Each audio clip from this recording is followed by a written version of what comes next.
everyone. Today's video for class 12th business studies chapter 2. इससे previous 9 videos में हमने chapter 1 को डिस्कस किया, जिसमें हमने चैप्टर 1 से रिलेटेड काफ़ी सारे कंसेप्ट्स को हम पढ़ चुके हैं.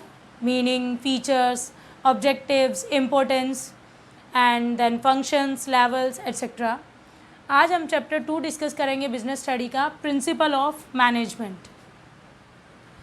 चैप्टर 1 जो था वो मैनेजमेंट के मीनिंग से रिलेटेड था, डिफरेंट एस्पेक्ट से रिलेटेड था. चैप्टर 2 में प्रिंसिपल्स, मैनेजमेंट के लिए कुछ सर्टेन प्रिंसिपल बनाए गए हैं जो ऑल ओवर यूनिवर्सली एप्लीकेबल हैं. उन प्रिंसिपल्स को हम इस चैप्टर में पढ़ेंगे. फर्स्ट ऑफ ऑल, प्रिंसिपल को अगर हम डिफ़ाइन करें, a principle refers to a statement which reflects the fundamental truth about some phenomena based on cause and effect relationship. एक प्रिंसिपल कोई भी स्टेटमेंट या कोई भी आधारभूत सत्य, फंडामेंटल ट्रूथ होता है जो कारण और परिणाम का संबंध बताता है. कोई भी स्टेटमेंट या फंडामेंटल ट्रूथ जो कॉज एंड इफेक्ट का रिलेशनशिप हमें बताती है. This is called principle. Next, meaning of management of principle. Management principles जो हैं are broad and general guidelines for decision making and behavior of manager. Main तो यही है, behavior of manager. Management principle जो हैं वो general guideline हैं जो decision making में और managers के behavior को समझने में हमारी help करते हैं. अगर मैनेजमेंट प्रिंसिपल को साइंस के प्रिंसिपल से डिफ़ाइन किया जाए तो मैनेजमेंट के प्रिंसिपल जो है फ्लैक्सिबल है और साइंस के प्रिंसिपल रिजिड है, उनमें चेंज नहीं किया जा सकता. मैनेजमेंट प्रिंसिपल जो हैं अप्लाई किए जाते हैं क्रिएटिविटी के साथ, यानी अपनी क्रिएटिविटी आप उसमें अपना कुछ भी ऐड कर सकते हो, जबकि साइंस के प्रिंसिपल में कुछ भी ऐड नहीं कर सकते. मैनेजमेंट प्रिंसिपल्स जो हैं चेंजेस एनवायरनमेंट में चेंजेस होने के साथ साथ चेंज कर सकते हैं हम इसमें, जबकि साइंस के प्रिंसिपल में हम कोई भी चेंज नहीं कर सकते. मैनेजमेंट प्रिंसिपल्स के फीचर्स को डिस्कस करेंगे. फर्स्ट फीचर है हमारे पास universal application. Universal application means ये प्रिंसिपल हर टाइप की ऑर्गेनाइजेशन में, चाहे वो ऑर्गेनाइजेशन किसी भी साइज़ की हो, किसी भी नेचर की हो, हर टाइप की ऑर्गेनाइजेशन में यूनिवर्सली एप्लीकेबल हैं. ऑर्गेनाइजेशन लार्ज हो, स्मॉल हो, प्रॉफिट ऑर्गेनाइजेशन हो, नॉन प्रॉफिट ऑर्गेनाइजेशन हो, सब में ये प्रिंसिपल लागू होते हैं. एक एग्जांपल लेते हैं, जैसे एक प्रिंसिपल है division of work. Division short form DOW, division of work. Division of work जो है, आपके स्कूल का एग्जांपल लिया जाए तो आपके स्कूल में भी टीचर्स को सब्जेक्ट अलॉट किए गए हैं, काम का बंटवारा किया गया, हर टीचर की रिस्पॉन्सिबिलिटी अलग अलग है, तो इसी को डिवीजन ऑफ वर्क कहते हैं. काम का बंटवारा करना. हॉस्पिटल्स हैं, स्कूल्स हैं, या कोई भी social organisation as well as कोई भी प्रॉफिट ऑर्गेनाइजेशन, सब में डिवीजन ऑफ वर्क फॉलो होता है. सो डिवीजन ऑफ वर्क एक मैनेजमेंट प्रिंसिपल है जो कि यूनिवर्सली एप्लीकेबल है. Next feature is general guidelines. Management principles are guidelines to action, but these principles do not provide ready-made solution for any problem. ये कुछ guidelines हैं, journal guidelines हैं, readymade solution नहीं है कि आपने प्रिंसिपल फॉलो किया और आपकी प्रॉब्लम दूर हो गई, ऐसा कुछ नहीं है. और जैसे principle of stability of tenure और पर्सोनल, एक जब कोई पर्सन ऑर्गेनाइजेशन में एंटर करता है, उसका ये नहीं पता होता वो 1 महीना काम करेगा या 6 महीने काम करेगा. सो प्रिंसिपल्स तो ये है कि स्टेबिलिटी बनाओ उस पर्सन की, लेकिन वो स्टेबिलिटी कितने टाइम तक रहेगी ये हमें नहीं पता. So these are the general guidelines, not a readymade solution of any problem.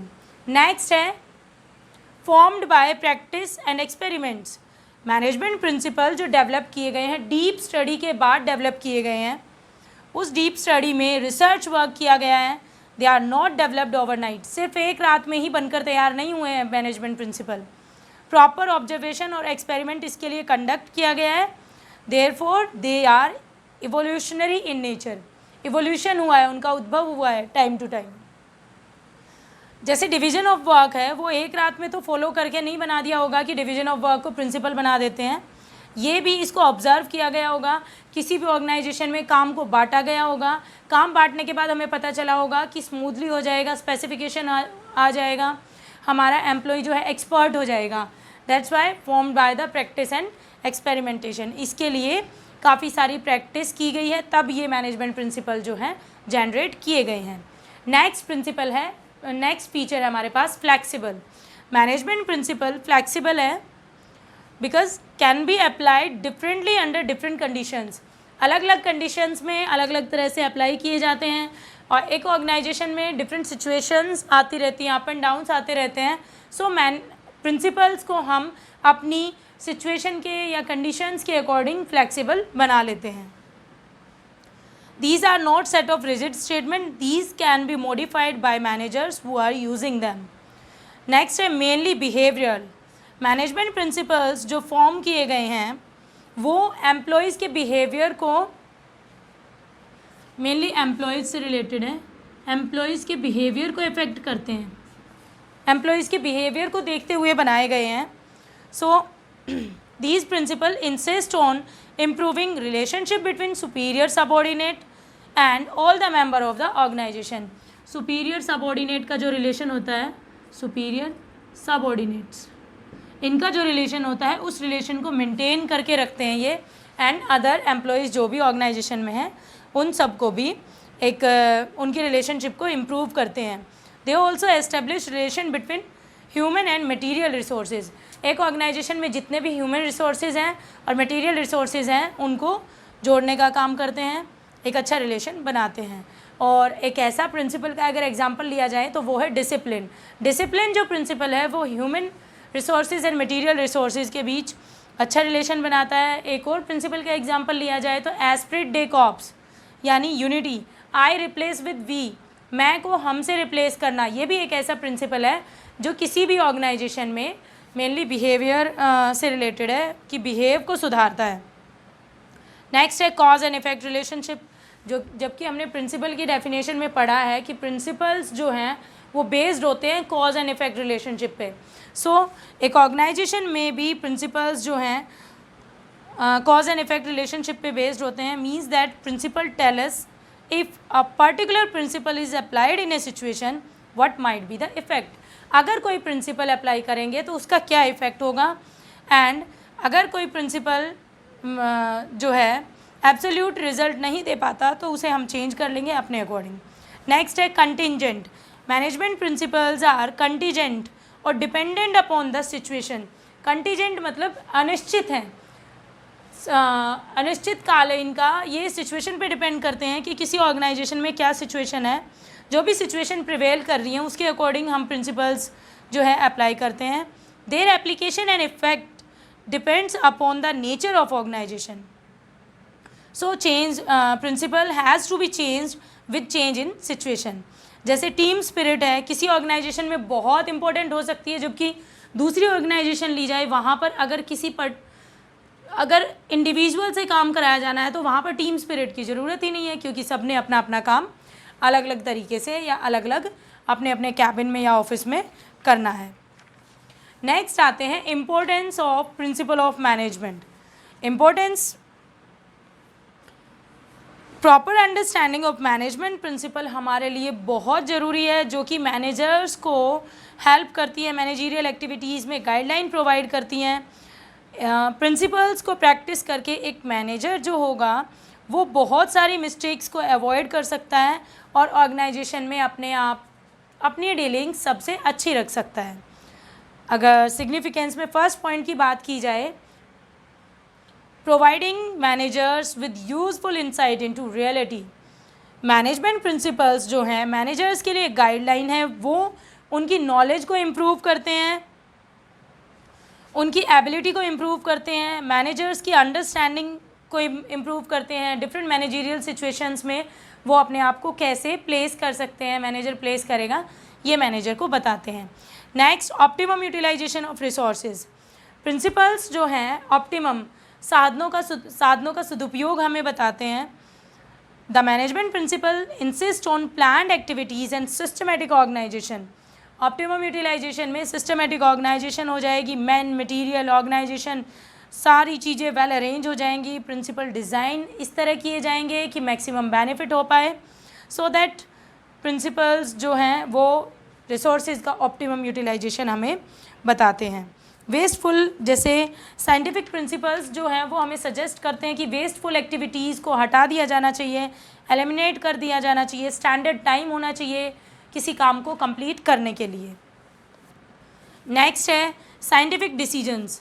Manager जो है एक टाइम में एक ऑर्गेनाइजेशन में बहुत सारे डिसीजन लेता है, सो मैनेजर को प्रिंसिपल ऑफ मैनेजमेंट जो हैं एक मैनेजर को बेटर वे देते हैं जिससे वो अच्छे से डिसीजन ले पाए। लाइक टेलर्स के प्रिंसिपल जो हैं साइंटिफिक अप्रोच बेस्ड हैं, जो कि सजेस्ट करते हैं time study, fatigue study etcetera. Next है मीटिंग चेंजिंग एनवायरनमेंट रिक्वायरमेंट।